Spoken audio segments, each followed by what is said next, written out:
ಆಗಬೇಕಾದ್ರೆ ಶಾಸಕನಾದನು ಎಲ್ಲ ಜವಾಬ್ದಾರಿನಂತೂ ಎಲ್ಲೆಲ್ಲಿ ಕೊರತೆ ಇದೆ ಆ ಕೊರತೆನ ಯಾಕೆ ತುಂಬಬೇಕು, ಏನು ಮಾಡಬೇಕು ಅನ್ನೋದ್ರ ಬಗ್ಗೆ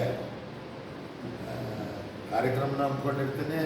ಸ್ಥಳಕ್ಕೂ ಹೋಗ್ತಾನೆ, ಪತ್ರಕರ್ತನೂ ಕರ್ಕೊಂಡು ಹೋಗಿರ್ತಾನೆ, ಅಧಿಕಾರಿಗಳನ್ನೂ ಕರ್ಕೊಂಡು ಹೋಗಿರ್ತಾನೆ.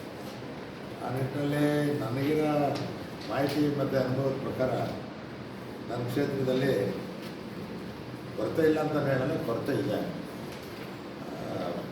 ಬೇರೆಯವರು ಪ್ರಶ್ನೆ ಮಾಡೋವಷ್ಟು ಕೊರತೆ ಏನಿಲ್ಲ. ಅದಕ್ಕೆ ನಾನಾ ಕಾರಣಗಳಿದೆ. ಕೊರತೆನ ನಾವು ನೀಗಬೇಕು ಅಂತಲೇ ಕೆಲವು ಯೋಜನೆಗಳನ್ನ ಹಾಕೊಂಡಿದ್ದೀವಿ. ಅದು ಕೈಗೊಂಡಿದ್ದಾಗ ಈ ಥರ ಎಲ್ಲ ಆಗುತ್ತೆ. ಅದಕ್ಕೋಸ್ಕರನೇ ಪತ್ರಕರ್ತರನ್ನ ತಮ್ಮನ್ನೆಲ್ಲ ಕರೆದಿದ್ದೀನಿ.